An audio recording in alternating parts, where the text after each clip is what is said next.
Kita lanjut bahas PTTH Dunia Para Dewa episode 24. Oke, lah nggak usah banyak mang-ming-mang. Kita langsung masuk aja ke pembahasan.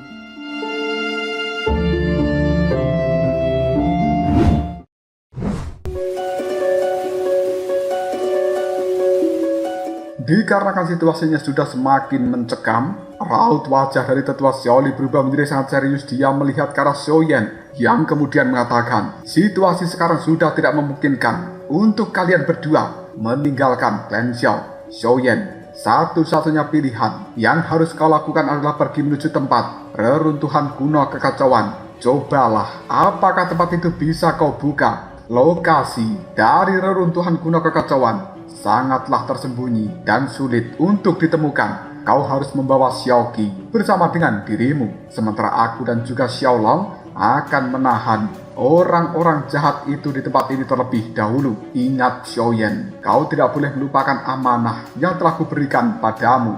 Karena kau anggota dari klan Xiao. Tetua Xiaolong kemudian juga maju mendekati Xiaoqi. Dia melambaikan tangannya, sebuah token giok berwarna hijau yang tidak lain adalah kompas bumi. Ini telah muncul di telapak tangannya. Dia langsung menyerahkan pada Xiaoqi sambil berkata, Xiaoqi, ini adalah kompas bumi milikku. Terimalah, karena kau sudah bertunangan dengan Xiaoyan. Anggap ini merupakan hadiah dariku. Meskipun kompas bumi ini tidak sebaik milik Xiaoyan, tapi itu di dalamnya sudah mencatat lokasi-lokasi yang telah kutandai. Jangan bersembunyi di tempat yang cukup dekat dari klan Xiao, karena itu tidak aman. Gunakan untuk melarikan diri ke tempat yang sangat jauh. Xiaoqi pun hanya bisa menganggukkan kepalanya, yang kemudian dia menyimpan kompas bumi yang diberikan oleh tetua Xiaolong. Sementara Tetua Xiaolong melihat pada Xiaoyan, yang kemudian dia mengatakan, Xiaoyan, jagalah Xiaoqi baik-baik.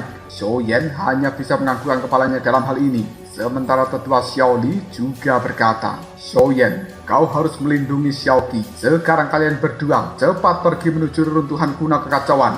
Aku akan berusaha sebaik mungkin untuk mengulur waktu. Xiaoyan hanya bisa menuruti apa yang dikatakan tetua Xiaoli dan juga Xiaolong. Selanjutnya Xiaoyan melihat pada Xiaoqi sambil berkata, ayo, kita harus segera bergegas. Xiaoqi hanya bisa menganggukkan kepalanya, dan kemudian mereka berdua ini telah langsung pergi meninggalkan aula alkemis, lalu melesat menuju tempat yang sebelumnya ditunjukkan oleh tetua pertama Xiaoli, yang tidak lain adalah tempat reruntuhan kuno kekacauan berada. Tidak butuh waktu yang lama, mereka berdua telah tiba di sebuah awan di langit, dan kemudian Xiaoyan tanpa ragu-ragu lagi langsung membentuk sebuah segel di tangannya. Dia pun melemparkan sebuah energi ke arah depan.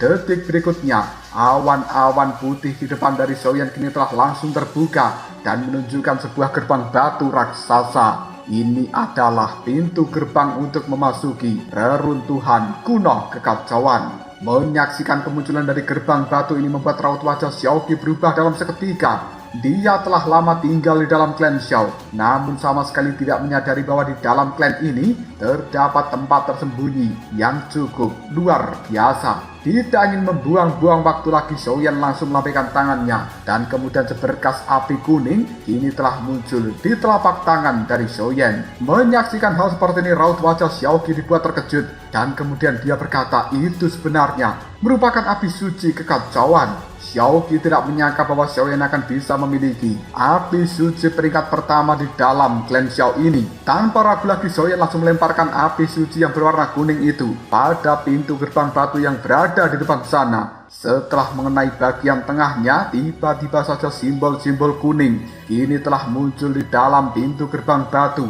dan secara perlahan memancarkan aura yang cukup luar biasa. Xiaoyan ketika menyaksikan hal seperti ini, raut wajahnya cukup gembira karena dia tahu bahwa sekarang Xiaoyan memiliki kemampuan untuk bisa membuka pintu gerbang batu tersebut. Xiaoyan pun mengalirkan Daoqi di dalam tubuhnya lebih banyak lagi, bahkan juga dicampur dengan kekuatan jiwa. Akhirnya simbol-simbol yang muncul berwarna kuning di pintu gerbang batu ini menjadi semakin banyak. Tidak butuh waktu yang lama, pintu gerbang batu menunjukkan tanda-tanda akan terbuka, dan kemudian pung, hal itu benar-benar terbuka. Ledakan energi yang muncul dari dalamnya menghantam tubuh Xiaoyan bersama dengan Xiaoqi, membuat keduanya bisa merasakan aura kuno yang luar biasa di balik pintu gerbang batu ini. Tanpa ragu lagi Xiaoyan menggenggam tangan dari Xiaoqi dan kemudian dia mengatakan, "Ayo, ikutlah masuk ke dalam sana bersama dengan diriku." Xiaoqi hanya bisa menganggukkan kepalanya. Mereka berdua kini telah langsung meluncur untuk mendekati pintu gerbang batu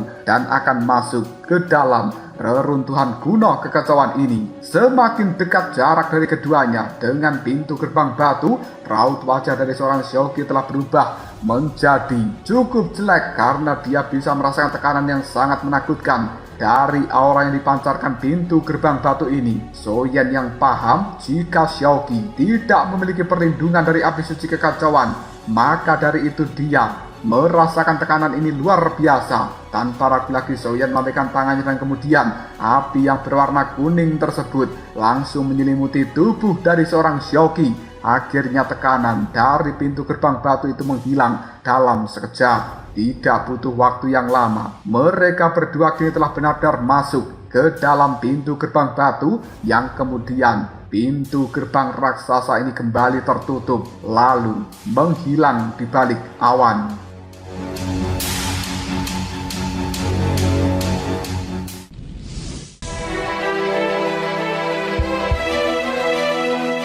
Sesampainya di bagian dalam dari pintu gerbang batu yang merupakan reruntuhan kuno kekacauan, yang dilihat oleh Xiaoyan bersama dengan Xiaoqi hanyalah kabut-kabut yang berwarna kuning tebal. Xiaoyan melambaikan telapak tangannya, energi dari api berwarna kuning melesat ke depan sana, yang kemudian cus membelah awan berwarna kuning, yang kemudian menghilangkannya dalam seketika. Raut wajah Xiaoyan bersama dengan Xiaoqi dibuat cukup takjub karena pemandangan yang depan mereka adalah sebuah lautan api yang berwarna kuning. Di tengah-tengah dari lautan api itu sendiri terdapat sebuah altar bulat yang cukup lebar, dan kemudian ada setitik cahaya kuning di bagian pusat dari altar batu bundar itu. Persepsi tajam dari seorang Xiaoyan bisa merasakan bahwa sebenarnya setitik cahaya kuning di bagian tengah dari altar bundar itu memiliki energi yang sama dengan api suci kekacauan. Jika Xiaoyan tidak salah tebak, itu merupakan api suci kekacauan yang asli.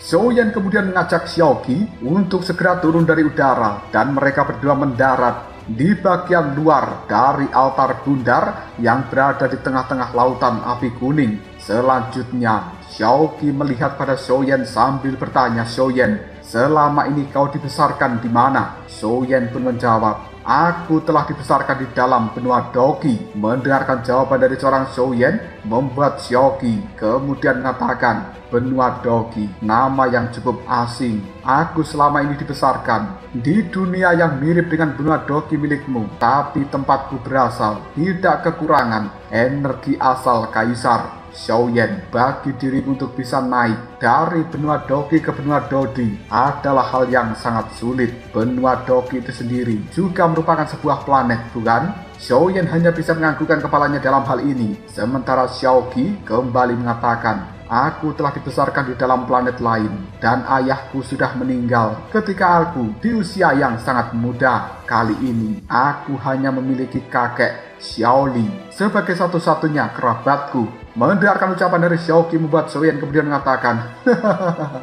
"Apakah kau masih tidak menganggap diriku sebagai kerabatmu sekarang? Lupa ya, aku adalah tunanganmu." Mendengarkan ucapan dari seorang Xiaoyan membuat raut wajah Xiaoqi berubah merah, penuh keterkejutan. Yang kemudian Xiaoqi kembali bertanya, "Xiaoyan, apakah kau masih punya kerabat di dalam benua Doqi?"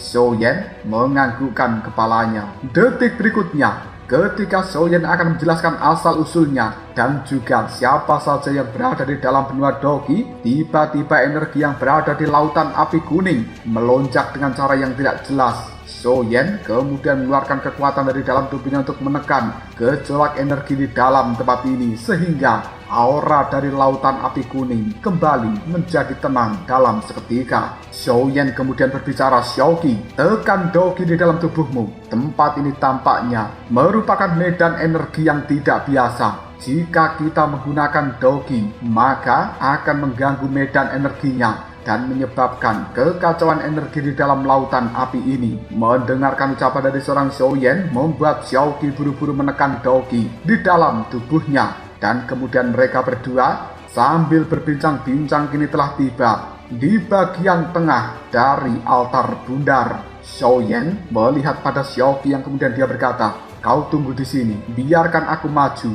untuk mengambil api itu." Xiaoqi hanya bisa menuruti apa yang diucapkan oleh Xiaoyan itu. Tanpa buang-buang waktu, pada akhirnya Xiaoyan bergegas mendekati api kuning yang berada di tengah-tengah dari altar bundar ini. Dan Xiaoyan menatapnya dengan tajam. Ukuran dari api kuning itu memang jauh lebih besar jika dibandingkan dengan api kuning yang dimiliki oleh Xiaoyan. Zanlao yang berada di dalam pagoda emas tiba-tiba saja berbicara di dalam benak dari Xiaoyan.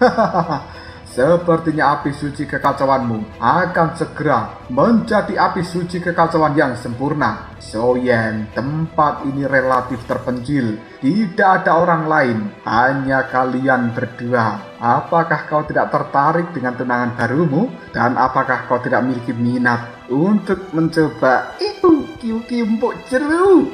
Xiaoyan kemudian mengatakan, "Zanlao, apa yang kau katakan? Bukan saatnya melakukan hal itu. Tetap bersembunyilah di dalam pagoda. Jangan tunjukkan dirimu." Zanlao hanya bisa tertawa mendengarkan ucapan dari seorang Xiaoyan. Bocah ini benar-benar kaku. Detik berikutnya telapak tangan dari Xiaoyan mulai membentuk sebuah segel tertentu. Kekuatan hisap mulai dikeluarkan dan kemudian dia menarik api berwarna kuning yang berada di tengah-tengah altar bundar ini. Tidak butuh waktu yang lama, pada akhirnya api berwarna kuning itu telah sampai di telapak tangan kanan dari Xiaoyan. Sementara Xiaoyan juga melambaikan telapak tangan kirinya. Api kuning yang sama persis ini juga telah muncul. Begitu keduanya dikeluarkan oleh Xiaoyan, saat ini daya tarik yang luar biasa telah keluar dari kedua api kuning itu, seolah-olah mereka sudah tidak sabar untuk bergabung satu sama lain.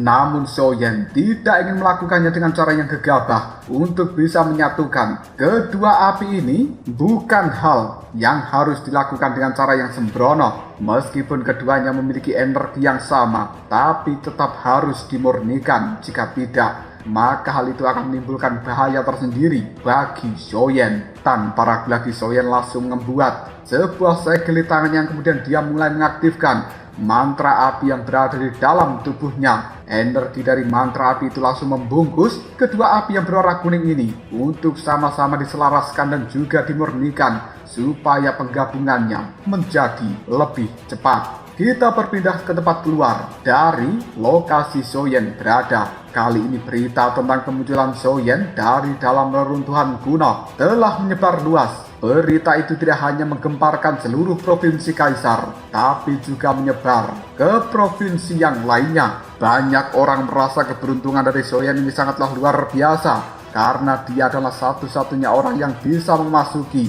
dan juga keluar dari dalam reruntuhan kuno di pegunungan Tianmo. Dan hal itu membuat banyak orang berpikir mungkin Xiaoyan sudah mendapatkan banyak harta karun di dalam reruntuhan tersebut. Sebagian orang hanya merasa iri, tapi sebagian lagi orang yang serakah. Mereka mulai menargetkan klan Xiao kali ini. Kita berbeda pada sebuah tempat dari provinsi yang lainnya. Sekarang di dalam sebuah istana yang cukup megah berwarna merah telah duduk seorang pria parubaya yang menggunakan jubah berwarna merah.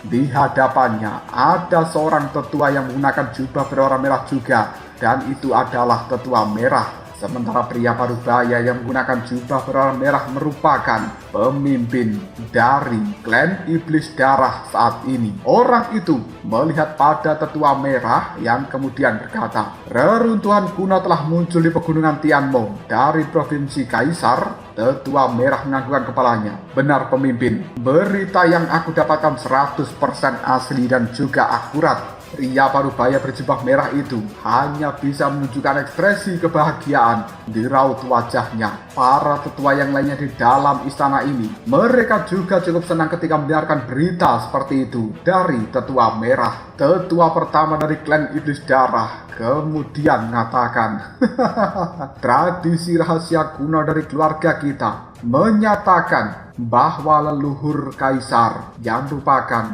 Kaisar misterius Iblis Darah, dia telah gugur di dalam pegunungan Tianmo dari provinsi Kaisar. Selama puluhan ribu tahun, kita telah mengirimkan banyak orang untuk mencari, namun semuanya kembali dengan tangan kosong. Tapi hari ini akhirnya muncul juga. Pemimpin dari klan Iblis Darah kemudian menyela, Tetua Merah, bagaimanakah situasinya di sana saat ini? Tetua Merah itu pun kemudian mengatakan, sekarang jalan untuk menuju reruntuhan kuno telah runtuh dan hilang. Pemimpin klan Iblis Darah kemudian berkata, apa? Menghilang? Cangkir teh yang dia pegang hancur seketika. Sementara Tetua Merah hanya bisa menganggukkan kepalanya sambil menjawab, benar, pintu gerbang batu untuk menuju reruntuhan itu memang telah menghilang. Namun untungnya hanya ada seorang pemuda yang masuk ke dalam sana, dan dia juga telah keluar hidup-hidup dari reruntuhan kuno tersebut. Begitu dia keluar, pintu gerbang batu telah runtuh dan kemudian rata dengan tanah. Pemimpin dari klan Iblis Darah kemudian dengan mata yang berbinar-binar dia mengatakan, siapakah pemuda itu? Tetua Merah kemudian berbicara, menurut berita yang aku dapatkan, pemuda ini merupakan salah satu murid dari 5 keluarga besar di dalam provinsi Kaisar. Dan terlebih lagi, kali ini orang-orang dari cabang ras iblis yang lainnya juga telah muncul di dalam provinsi Kaisar. Aku curiga mereka sedang menginginkan bocah yang baru saja keluar dari reruntuhan kuno tersebut. Pemimpin klan Iblis Darah kemudian mengatakan, aku ingin tahu siapa pemuda itu, siapa namanya, dari keluarga yang mana dia berasal. Kirimkan perintah dari orang-orang kita untuk segera menuju provinsi Kaisar. Selidiki bocah itu. Tetua Merah hanya bisa menganggukkan kepalanya. Baik pemimpin, aku akan segera menyebarkan perintah ini. Pada akhirnya di dalam pertemuan tersebut telah dibubarkan. Para tetua juga keluar dari dalam istana ini. Yang tersisa hanyalah pemimpin dari klan Iblis Darah yang duduk di kursi tahtanya sendirian. Di dalam kemudian seorang gadis cantik, rambut merah dan juga berbaju merah tiba-tiba saja masuk dan dia mengatakan, kakak, hari ini nampaknya kau cukup senang. Apakah sudah mendapatkan berita tentang leluhur Kaisar misterius? Pemimpin dari klan Iblis Darah menganggukkan kepalanya sambil tersenyum. Dia mengatakan, Mu'er, aku memang telah mendapatkan berita ini. Tapi kau gadis nakal, sebaiknya kau tinggal di dalam rumah. Jangan berkeliaran di luar sana terus. Mengerti? Situasinya cukup berbahaya. Cabang-cabang dari ras iblis yang lainnya, mereka sudah bergerak. Jadi kau tidak boleh membuat satu pun kesalahan yang bisa membahayakan dirimu sendiri. Gadis cantik yang bernama King Mu'er ini kemudian mengatakan, kakak, kau itu sangat membosankan. Sudahlah, aku gak mau bicara lagi denganmu. Setelah mengatakan hal seperti ini, gadis cantik yang bernama King Mu'er langsung meninggalkan istana. Dan itu membuat kakaknya, sang pemimpin dari klan Iblis Darah, hanya bisa menggelengkan kepalanya melihat kelakuan dari adiknya itu.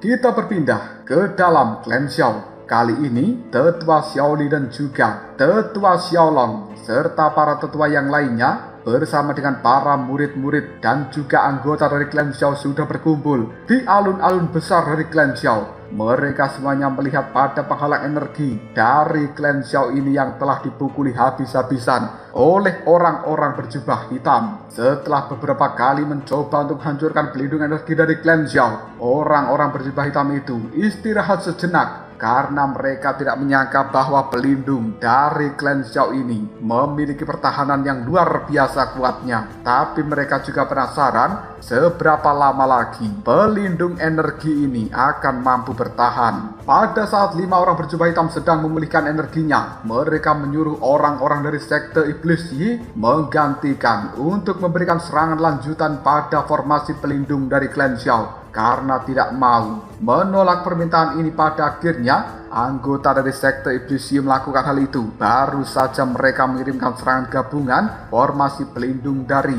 klan Xiao tersebut memancarkan sebuah sinar cahaya kuning, dan kemudian hal itu mengenai tubuh mereka semuanya yang membuatnya langsung terkapar begitu saja. Alhasil, apa yang dilakukan oleh orang-orang sekte Iblis Yi tidak berguna. Menyaksikan hal seperti ini, salah satu dari 5 orang berjubah hitam yang memiliki kulit hitam berbadan besar yang kekar mulai melesat maju, yang kemudian dia mengatakan, "Dasar kalian semuanya sampah yang tidak ada gunanya." Orang ini pun mengangkat tinggi-tinggi tangannya ke udara, yang kemudian asap berwarna hitam mulai mengembun dan berubah menjadi telapak tangan hitam raksasa. Tanpa ragu dia melemparkan kepada formasi pelindung dari klan Xiao. Akhirnya, degar,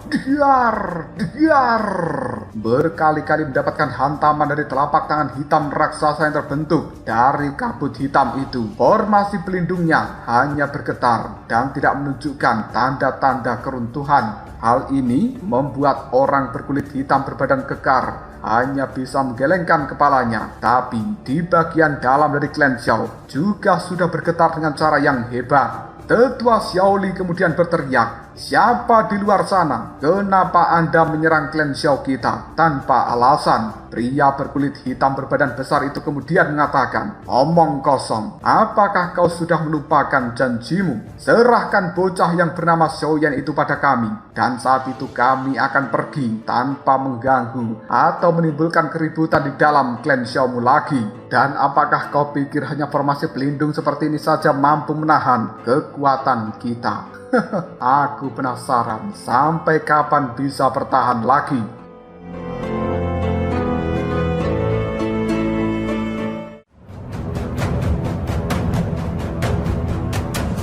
Lalu apakah yang akan terjadi selanjutnya? Mungkinkah formasi pelindung dari klan Xiao akan benar-benar dihancurkan oleh orang berjubah hitam tersebut? Jika kalian penasaran, tunggu aja jawabannya di next video. Ngobrol Sob.